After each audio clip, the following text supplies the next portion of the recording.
Everybody. Yes sir.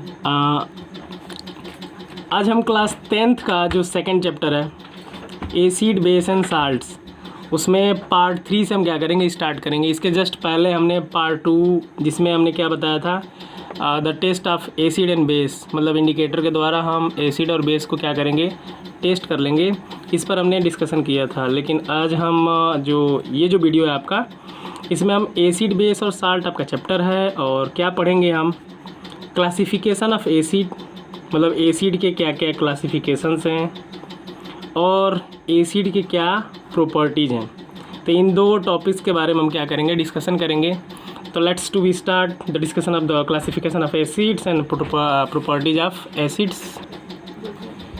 तो जैसा कि अभी हमने बात किया था क्लासिफिकेशन ऑफ एसिड, तो यहाँ पे आपका जो टॉपिक है क्लासिफिकेशन ऑफ एसिड के बारे में हम देखेंगे कि एसिड के क्या क्या क्लासिफिकेशंस होते हैं। तो इसके 5 टर्म हैं यहाँ पे कि एसिड को 5 बेस पर क्या किया गया है, डिवाइड किया गया है। पहला स्ट्रेंथ, तो एसिड का जो स्ट्रेंथ है किस बेस पर डिवाइड किया गया है, तो जो हाइड्रोजन है, मतलब जो आपका कंपाउंड का जो एसिड होगा उसमें हाइड्रोजन आयंस की अवेलेबिलिटी देखी जाएगी, मतलब हाइड्रोजन आयंस कितना अवेलेबल है, उसमें कितना है, उस अकॉर्डिंग उसकी स्ट्रेंथ बताया जाएगा। फिर उसके बाद ओरिजिन मतलब सोर्स, यानी कि वो कहाँ से ऑब्टेन किया गया है, क्या कि ऑब्टेन कहाँ से किया गया है, ये देखा जाएगा। तीसरा आपका है अमाउंट ऑफ एसिड, मतलब उसका कंसंट्रेशन कितना है, कितना गाढ़ा है, कंसंट्रेशन का मतलब गाढ़ा। तो एसिड का अमाउंट मतलब उसका कंसंट्रेशन कितना है। इसके बाद मॉलिक्यूलर कंपोजिशन, मतलब उसमें कितने मॉलिक्यूल ऐड है, उसके कंपोजिशन से मतलब है कितने मॉलिक्यूल क्या हैं, ऐड हैं, मतलब कौन कौन से एसिड मिला करके उस एसिड में कौन कौन से मॉलिक्यूल्स हैं। जो आपका लास्ट है 5वां नंबर है, मतलब नंबर ऑफ प्रोटॉन्स, यानी कि उसमें प्रोटॉन की मात्रा कितनी है, मतलब हाइड्रोजन प्रोटॉन्स मतलब हाइड्रोजन आयन से रिलेटेड है, मतलब उसमें प्रोटॉन कितना है, उसके नंबर्स कितने हैं, मतलब कितना प्रोटॉन्स है, यानी कि उसकी बेसिसिटी क्या है, कितना ज़्यादा है। तो चलिए देखते हैं, let's discuss these categories of acid. तो पहला आपका टॉपिक है on the basis of availability of hydrogen. तो इसके अकॉर्डिंग देखते हैं कि हाइड्रोजन आयन के अवेलेबिलिटी, मतलब उनके हाइड्रोजन आयन कितना अवेलेबल है, उसके बेस पर एसिड को 2 टर्म में डिवाइड किया गया है। एक वीक एसिड है और एक स्ट्रॉन्ग एसिड है। तो वीक एसिड में आपका सीधा सिंपल हम बता दे रहे हैं कि वीक एसिड कौन कौन से एसिड होते हैं। स्ट्रॉन्ग एसिड सबसे पहले देख लेते हैं। तो स्ट्रॉन्ग एसिड में आपके 3 एसिड आते हैं, एक H2SO4 आता है, एक HNO3 आता है और एक HCl आता है। ये 3 एसिड क्या हैं, आपके आते हैं। और इस 3 एसिड के अलावा बाकी जितने भी एसिड आएंगे वो सारे क्या होंगे, आपके वीक एसिड आएंगे। जैसे H3PO4 देख लें, CH3COOH ये देख लें। तो ये देखिए, ये जो भी एसिड हैं आपके, ये सब क्या हैं, वीक एसिड हैं। और बाकी यही 3 आपके स्ट्रॉन्ग एसिड बोले जाते हैं। तो थोड़ा डीपली देखते हैं कि वीक एसिड है क्या। तो पहला आपका कि the in these acids which are not completely ionize in water, मतलब ऐसे एसिड जो कंप्लीट रूप से, which are not completely ionize, मतलब कंप्लीट रूप से आयनाइज नहीं हो पाते हैं किसमें, वाटर में, मतलब वाटर में कंप्लीट रूप से आयनाइज नहीं होते हैं।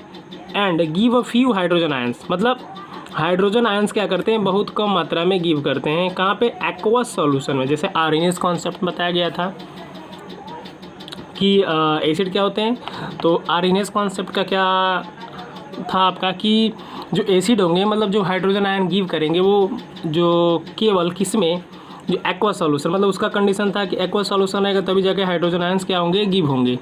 लेकिन इसमें क्या है, यहाँ भी वही टर्म है कि these acids which are not completely ionize in water and give a few hydrogen ions in aqua solution are called weak acid, मतलब ऐसे एसिड जो कंप्लीट रूप से आयनाइज नहीं होते हैं लेकिन एक्वा सॉल्यूशन में हाइड्रोजन आयन क्या करते हैं, और फ्यू हाइड्रोजन मतलब कम मात्रा में, तो वो क्या होते हैं, हमारे वीक एसिड होंगे। जैसे एसिटिक एसिड है, ऑर्गेनिक एसिड हैं, कार्बोक्सिलिक एसिड हैं, ये जितने भी आपके एसिड हैं सब क्या हैं, वीक एसिड हैं। जैसे मान लीजिए और भी बहुत सारे एसिड हैं, जैसे यहाँ पे कुछ नाम दिए गए हैं एसिड्स के, carbonic acid, acetic acid, phosphoric acid, butyric acid और लैक्टिक एसिड। तो जितने भी आपके एसिड हैं ये सब क्या है हमारे वीक एसिड क्या होंगे बोले जाएंगे।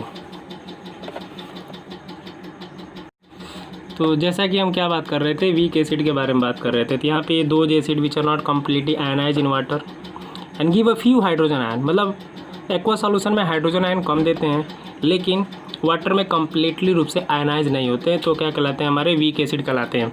अब इसके बाद कौन कौन से एसिड हैं, तो एसिटिक एसिड हैं, ऑर्गेनिक एसिड हैं, कार्बोक्सिलिक एसिड हैं। अब इस वीक एसिड की हम प्रॉपर्टीज़ की बात कर लें। प्रॉपर्टीज ऑफ वीक एसिड, तो वीक एसिड के क्या क्या प्रॉपर्टीज हैं। तो पहली property, it is the poor conductor of electricity. क्या होता है, it is the these acids are poor conductor of electricity, मतलब these acids are poor conductor of electricity, मतलब इलेक्ट्रिसिटी के क्या होते हैं, बहुत ही पुअर कंडक्टर होते हैं। दूसरा जो टॉपिक है आपका कि both ionize and unionize acids, both ionized and unionized acids molecules are present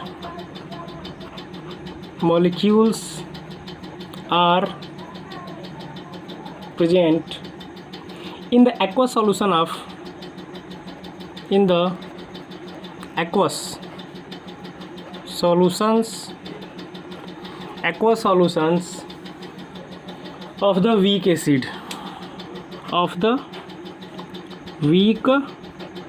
acid, मतलब करा है जो आयनाइज होंगे या फिर जो मतलब ऐसे एसिड जो एसिड्स के मॉलिक्यूल होंगे वो आयनाइज हो या फिर अनआयनाइज, मतलब दोनों वो क्या होंगे, जो सॉल्यूशन होगा उसमें कम मात्रा में होंगे, मतलब बहुत ही कम मात्रा में प्रेजेंट होंगे ये आपके वीक एसिड में। तो अभी तक हमने आपका वीक एसिड देखा, उसके क्या वीक एसिड कैसे होते हैं, उसके डेफिनेशन क्या है, क्या क्या प्रॉपर्टीज़ हैं ये देख लिए, और ये एग्जांपल आपका रहा वीक एसिड के एग्जांपल है। अब इसके बाद हम स्ट्रॉन्ग एसिड के बारे में बात करेंगे। तो स्ट्रॉन्ग एसिड देखते हैं। स्ट्रॉन्ग एसिड क्या होते हैं, तो those acids which are completely ionize in aqueous medium, मतलब ऐसे एसिड जो एक्वस मीडियम में कंप्लीट रूप से क्या होते हैं आयनाइज हो जाते हैं and give a large number of hydrogen ions in water, मतलब एक्वस सॉल्यूशन। तो एक्वस सॉल्यूशन में क्या होते हैं हाइड्रोजन आयन बहुत ज़्यादा मात्रा में गिवन करते हैं by the process of ionization are known as strong acid. मतलब किसी एसिड को हम स्ट्रॉन्ग क्यों बोलेंगे, किसी भी एसिड को स्ट्रॉन्ग हम इसलिए बोलेंगे क्योंकि वो एक्वस मीडियम में कम्प्लीटली रूप से आयनाइज हो जाता है और हाइड्रोजन आयन बहुत ज़्यादा मात्रा में गिवन करता है। सो उसको हम स्ट्रॉन्ग एसिड बोल सकते हैं। जैसे आपका हाइड्रोक्लोरिक एसिड है और सल्फ्यूरिक एसिड है, तो ये जो दोनों आपके एसिड हैं बहुत ज़्यादा मात्रा में हाइड्रोजन आयन क्या होते हैं गिव करते हैं। इसके बाद इसकी प्रॉपर्टीज़ देखते हैं हम। तो some properties of strong acid, क्या क्या प्रॉपर्टीज़ है। तो पहली प्रॉपर्टीज़ है the aqueous solution of strong acid have only ions, मतलब जो स्ट्रॉन्ग एसिड हैं, स्ट्रॉन्ग एसिड का जो एक्वस सॉल्यूशन होता है वो क्या होते हैं ओनली आयंस होते हैं, उसमें क्या होते हैं ज़्यादातर ओनली आयंस होते हैं। दूसरी का रहा है these are good conductor of electricity in aqueous solution, जो ये स्ट्रॉन्ग एसिड होता है आपका उसका जो एक्वस सॉल्यूशन होता है उसमें ये गुड कंडक्टर ऑफ इलेक्ट्रिसिटी होते हैं। क्या होते हैं good conductor of electricity in aqueous solution and these acid are corrosive to skin and delicate parts of our body. ये जो एसिड होता है ना बहुत ज़्यादा मात्रा में कोरेसिव होता है और हमारे स्किन को बहुत ज़्यादा डिफेक्ट कर सकता है। And delicate parts of our body, हमारे बॉडी को क्या कर सकता है, मतलब हमारी बॉडी के पार्ट्स को क्या कर सकता है डेलिकेट कर सकता है, मतलब क्षति पहुंचा सकता है, हानि पहुंचा सकता है। And those acids are dangerous to taste. अब इस टाइप के एसिड को आप आसानी से टेस्ट नहीं कर सकते। अब किसी भी एसिड को क्या कर सकते हैं हम टेस्ट तो कर नहीं सकते।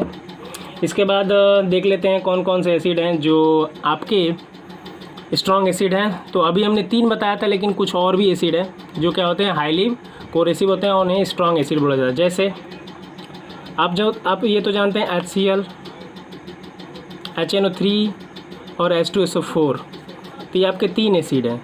और इसके अलावा 2 एसिड आपके, एक एसिड और है जिसका नाम है क्लोरिक एसिड। क्या नाम है?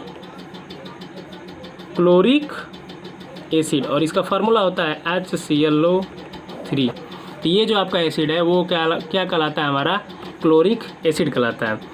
इसके बाद जो बी पॉइंट है हमारा, on the basis of origin, मतलब ओरिजिन के आधार पर हम देखेंगे एसिड को कितने भागों में डिवाइड किया गया है।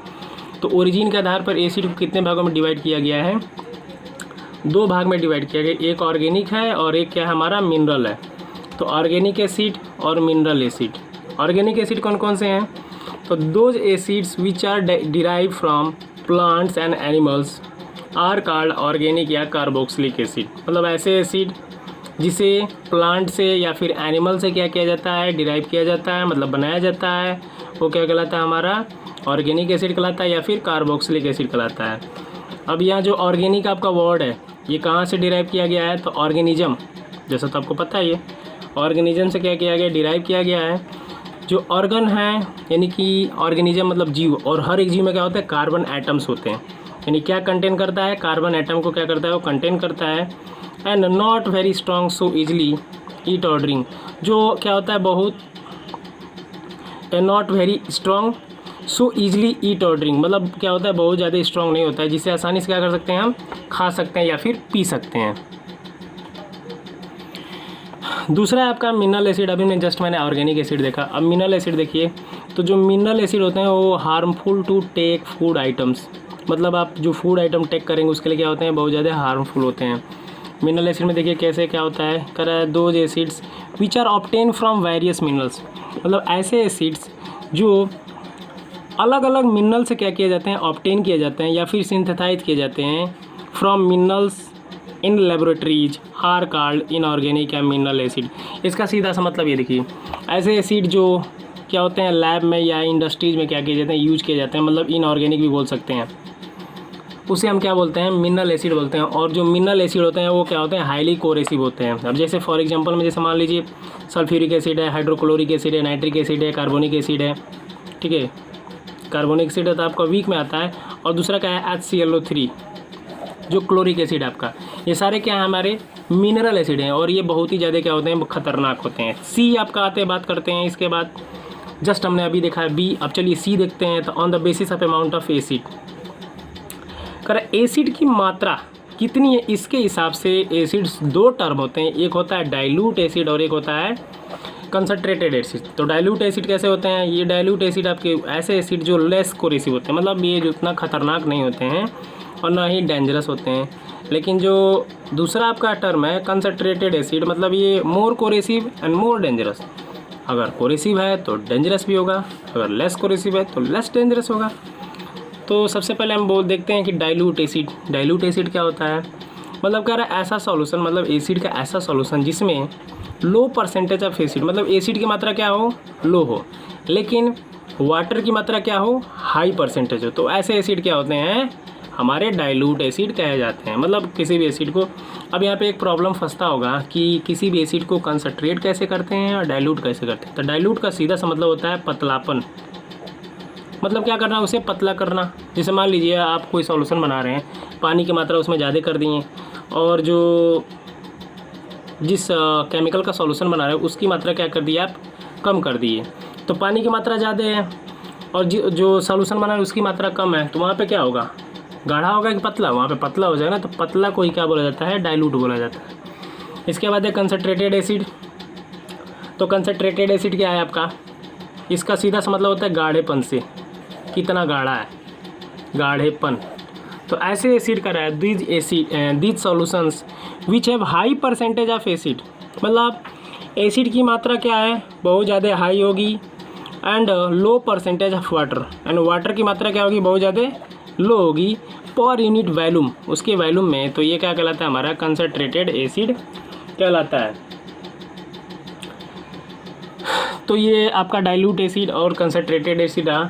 इसके बाद हम देखते हैं नेक्स्ट डी आपका क्या था? On the basis of molecular composition, मतलब जो मॉलिक्यूल है मॉलिक्यूल का कंपोजिशन कितना है इसके अकॉर्डिंग बताया गया है। तो मॉलिक्यूलर कंपोजिशन के अकॉर्डिंग एसिड को 2 टर्म में डिवाइड किया गया है, एक बाइनरी एसिड और एक होता है oxo acid.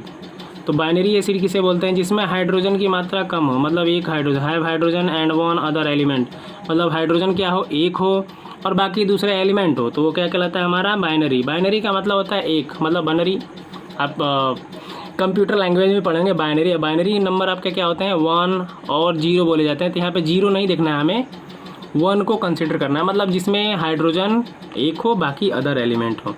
Oxo acid, oxo acid किसे बोलेंगे? कि have oxygen in their structure and give nascent oxygen. ये बहुत ही खतरनाक होता है ऑक्सो एसिड आपका, कि जिसमें क्या हो, ऑक्सीजन हो, कराए जिसके स्ट्रक्चर में क्या हो, ऑक्सीजन हो, लेकिन वो नेस्केंट ऑक्सीजन देता हो, मतलब नवजात बोलते हैं जिसे। और नवजात ऑक्सीजन बहुत ही खतरनाक होते हैं। जैसे बाइनरी एसिड में कौन कौन से? HCl है, HF है, HI है, मतलब हाइड्रोजन फ्लोराइड, हाइड्रोजन आयोडाइड और hydrogen chloride. Hydrogen chloride, hydrogen fluoride और हाइड्रोजन आयोडाइड, ये हम लिख दे रहे हैं। हाइड्रोजन क्लोराइड, हाइड्रोजन फ्लोराइड और हाइड्रोजन आयोडाइड। तो इसमें देखिए हाइड्रोजन एक है और बाकी सारे एलिमेंट एक एक हैं। तो ये कौन सा है आपका? बाइनरी एसिड हो गया। ऑक्सो एसिड देखें, मतलब ऑक्सो एसिड क्या है? मतलब इनके स्ट्रक्चर में ऑक्सीजन की मात्रा होगी, लेकिन वो क्या गिवन करेंगे? एक नेस्केंट ऑक्सीजन गिवन करेंगे। तो आपका क्या है? H2SO4 है, HNO3 है। तो H2SO4 को जब हम ब्रेक करते हैं तो वाटर में रिड्यूस होता है, SO2 बनता है और एक नेस्केंट ऑक्सीजन क्या करता है? गिवन करता है।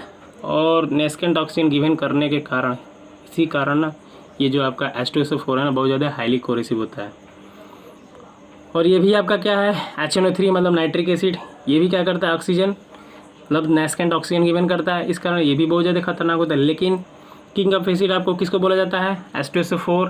तो ये हाईली कोरेसिव होता है, आप लोगों को पता होगा। इसके बाद जो ई टर्म है आपका, on the basis of number of hydrogen ions furnished, मतलब हाइड्रोजन नंबर्स के बेस पर, हाइड्रोजन आयंस के बेस पर एसिड्स को किन किन भागों में डिवाइड किया गया। तो पहला है आपका मोनोट्रोपिक एसिड, मोनोप्रोटिक एसिड, डाईप्रोटिक एसिड और पॉलीप्रोटिक एसिड। तो पहले मोनो समझ लेते हैं, डाई समझ लेते हैं और पॉली समझ लेते हैं। तो मोनो का मतलब क्या होता है? मोनो का मतलब क्या होता है? 1, मतलब जिसमें हाइड्रोजन आयन कितना हो? एक हो। डाई का मतलब 2 और पॉली का मतलब 3, मतलब 3 से अधिक। मिनिमम कितने होने चाहिए? 3 होने चाहिए या फिर 3 से अधिक। तो ऐसे एसिड क्या बोले जाएंगे? पॉलीप्रोटिक अगर 2 हैं तो डाईप्रोटिक, अगर 1 है तो monoprotic. The molecule give 1 H ions during ionization in water. अगर वाटर में किसी मॉलिक्यूल का क्या हो रहा है? आयनाइजेशन हो रहा है और केवल H आयन वो गिवन कर रहा है, तो वो क्या कहलाएगा? हमारा मोनोप्रोटिक एसिड कहलाएगा। An acid can neutralize 1 OH ions given by base. और एक एसिड क्या करता है? बेस के एक OH आयन को क्या करता है? न्यूट्रलाइज कर देता है। And also called monobasic acid. अगर ऐसा टर्म आता है तो उसे क्या बोलेंगे हम? मोनोबेसिक एसिड बोलेंगे। कि acid can neutralize 1 OH ions given by base, मतलब बेस के द्वारा एसिड के क्या एसिड को क्या किया जाता है? न्यूट्रलाइज कर दिया जाता है। और क्या गिवन होता है? OH आयन गिवन होता है। तो हम जानते हैं सीधा सा मतलब बेस का मतलब जिसमें OH आयन हो, बेस का मतलब OH आयन हो। तो वो आपका अगर एक OH आयन गिवन करता है तो मतलब मोनोबेसिक है। अब ये आपका जो टर्म था HCl, तो H+Cl-, H+, H+, जैसे कि बताया गया था हाइड्रोजन आयन कितने नंबर्स हैं? तो देखिए 1, 1, 1, तो क्या है? सारे मोनोप्रोटिक है। अब इसके बाद हम डाईप्रोटिक की बात करेंगे। तो डाईप्रोटिक एसिड कौन कौन से एसिड हैं? तो चलिए देखते हैं डाईप्रोटिक एसिड। तो डाईप्रोटिक कह रहे those acids which can give 2 H ions, मतलब ऐसे एसिड जो क्या गिव करता है? एक्वा सॉल्यूशन में 2 H आयंस गिवन करता है और कैन न्यूट्रलाइज 2 OH आयन, मतलब 2 OH आयन देगा और 2 H आयन देगा, न्यूट्रलाइज क्या करेगा? गिवन करेगा और 2 OH आयन को न्यूट्रलाइज करेगा। तो ऐसे एसिड क्या बोले जाएंगे? डाईप्रोटिक या फिर डाईबेसिक एसिड्स बोले जाएंगे। तो देखते हैं H2SO4, H2SO3 और H2CO3, मतलब हाइड्रोसल्फ्यूरिक एसिड, और ये हाइड्रोसल्फोनिक एसिड और ये कार्बोनिक एसिड। तो देखिए, तो H2SO4 और H2SO3 और H2CO3, तो क्या है इसमें हाइड्रोजन 2 हैं, यहाँ भी 2 हैं, यहाँ भी 2 हैं। तो अगर H2SO4 को ब्रेक करें, देखिए 2OH आया, ये तो ब्रेक हो गया, SO4 पे 2-। तो हियर यहाँ पे क्या है 2H ions can neutralize 2 base OH ions, मतलब 2H आयन क्या कर रहा है, 2H आयन क्या कर रहा है 2 OH आयंस को न्यूट्रलाइज कर रहा है। तो तीसरा जो हमारा टर्म था वो क्या था, पॉलीप्रोटिक एसिड या फिर पॉलीबेसिक एसिड। इसके बारे में हम बात करेंगे। पॉलीप्रोटिक, पॉली मतलब जिसमें 3 हो या फिर 3 से अधिक हो। अब देखिए कह रहे those acids which can give more than 2। अब हमने बोला है मोर, यहाँ पे है मोर देन 2 मतलब 3 हमने बोला है, यानी 2 से अधिक। तो आपका 3 आ सकता है, 3 से अधिक भी आ सकते हैं। यानी कि ऐसे एसिड जो क्या गिवन करते हैं 2 से अधिक H आयंस, या फिर can neutralize more than 2 H ions, या फिर अगर गिव करेगा तो 2 से अधिक 2 H आयन से अधिक गिवन कर दे, या फिर अगर न्यूट्रलाइज करता है तो 2 OH आयन से अधिक क्या करेगा, न्यूट्रलाइज करेगा। फॉर एग्जांपल जैसे H3PO4 H3PO3, तो इसमें देखिए 3 H आयन्स हैं, 3 H आयन्स यहाँ भी है। तो ये क्या है आपके पॉलीप्रोटिक एसिड है। अब इसके बाद प्रॉपर्टीज ऑफ एसिड देख लेते हैं। तो प्रॉपर्टीज ऑफ एसिड क्या होते हैं, तो क्या मतलब एसिड की क्या क्या प्रॉपर्टीज़ हैं। तो पहला है the acids are highly soluble in water. जो एसिड होते हैं वो वाटर में क्या होते हैं, हाईली सॉलेबल होते हैं, मतलब घुल जाते हैं। And acids are electrolytes. जो एसिड्स होते हैं वो बहुत ही अच्छे इलेक्ट्रोलाइट्स होते हैं, मतलब उन्हें ज़्यादातर इलेक्ट्रिक अप्लायंस में यूज किया जाता है। So they are soluble in water due to polar nature of water. अब वो इलेक्ट्रोलाइट्स हैं और वाटर में सॉलेबल हो जाते हैं, इस कारण वो बहुत ही अच्छे सॉल्युबल होते हैं वाटर में। और किस कारण होते हैं, क्योंकि वाटर का जो नेचर होता है वो क्या होता है, पोलर होता है। यानी वाटर के पोलर नेचर के कारण जो एसिड होता है वो क्या होता है, आसानी से सॉल्युबल हो जाता है। दूसरा है these are sour in taste. ये तो आप लोग जानते हैं कि उसका जो टेस्ट होता है कैसा होता है, सावर होता है।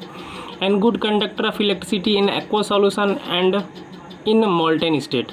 अगर वो मोल्टेन स्टेट में है और एक्वा सॉल्यूशन में क्या होते हैं, बहुत ही अच्छे इलेक्ट्रिसिटी के गुड कंडक्टर होते हैं, मतलब उनमें इलेक्ट्रिसिटी बहुत अच्छी तरह से फ्लो कर सकते हैं आप। चौथा है highly coercive in nature. Nature में कैसे होते हैं, बहुत खतरनाक होते हैं, बहुत ही डेंजर होते हैं, हाईली कोरेसिव होते हैं एसिड्स। तो आप लोग छुइएगा मत, टच मत करिएगा, नहीं तो ख़राब हो जाएगा, आपका बॉडी के पार्ट्स वोट चल जाएंगे।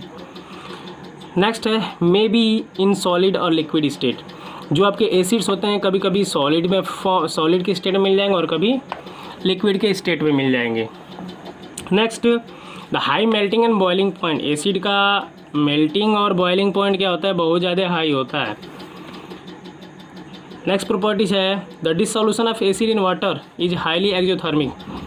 अब एसिड का जो डिसोल्यूशन होता है वाटर में वो बहुत ही हाईली एक्सोथर्मिक होता है, मतलब वो एक्सप्लोसिव होता है। अब यहाँ पे डाइल्यूशन ऑफ एसिड जो अभी नेक्स्ट लास्ट टर्म है, हम इसका बाद देख लेते हैं। Dilution of acid, dilution of acid तो मतलब किसी एसिड को डाइल्यूट कैसे करते हैं, ये हमारा टॉपिक है। तो देखिए एसिड को डाइल्यूट कैसे करते हैं। अब यहाँ पे वाटर है और ये आपका एसिड है, ठीक है, और एक तरफ एसिड है और एक तरफ वाटर है। अब कहा जाए कि एसिड को हमें डाइल्यूट करना है, और डाइल्यूट जानते हैं क्या होता है, पतला करना है। तो क्या करेंगे, कौन सा प्रोसेस होगा, ये 90% होगा, ये 10% होगा, ये 10% होगा और ये 90% होगा। अब इसमें से कौन ज़्यादा डाइल्यूट होगा, क्या बताया गया था, डाइल्यूशन मतलब वाटर की मात्रा ज़्यादा और एसिड की मात्रा कम। तो हमें पता है वीक एसिड होंगे, डाइल्यूट हो जाएगा। लेकिन एसिड को डाइल्यूट कैसे करते हैं, ये आपका क्वेश्चन है, मतलब हाउ। तो देखिए एसिड को डाइल्यूट करने का सबसे सीधा और सिंपल मेथड है, आप कभी भी वाटर को एसिड में मत डालिएगा। ये जो प्रोसेस आपका क्या है, गलत है, क्योंकि ये क्या होता है, हाईली एक्सोथर्मिक होता है और ब्लास्ट हो सकता है, आपके साथ कुछ अप्रिय घटना घट सकती है। तो वाटर को क्या करना है, एसिड में कभी भी नहीं डालना है। करना क्या है, जो एसिड है, ठीक है, जो एसिड है उसमें क्या करना है, आपको करना क्या है, कभी भी वाटर को एसिड में नहीं डालना है। डालना क्या है, जो एसिड है ना एसिड को वाटर में डालना है, मतलब एसिड क्या करेंगे, वाटर में आप धीरे धीरे डालेंगे, वो भी बहुत ही ग्रेजुअली, एकदम स्लो मोशन में धीरे धीरे क्या करेंगे, आप एसिड को वाटर में डालेंगे। और इस प्रकार से अगर डालेंगे तो आपका क्या होगा, जो एसिड होगा वो डाइल्यूट हो जाएगा आसानी से। और ये हमारा क्या रहा, एसिड की प्रॉपर्टीज़ रही। तो आई होप आपको वीडियो समझ में आया होगा। मिलते हैं नेक्स्ट वीडियो में, तब तक के लिए नमस्कार।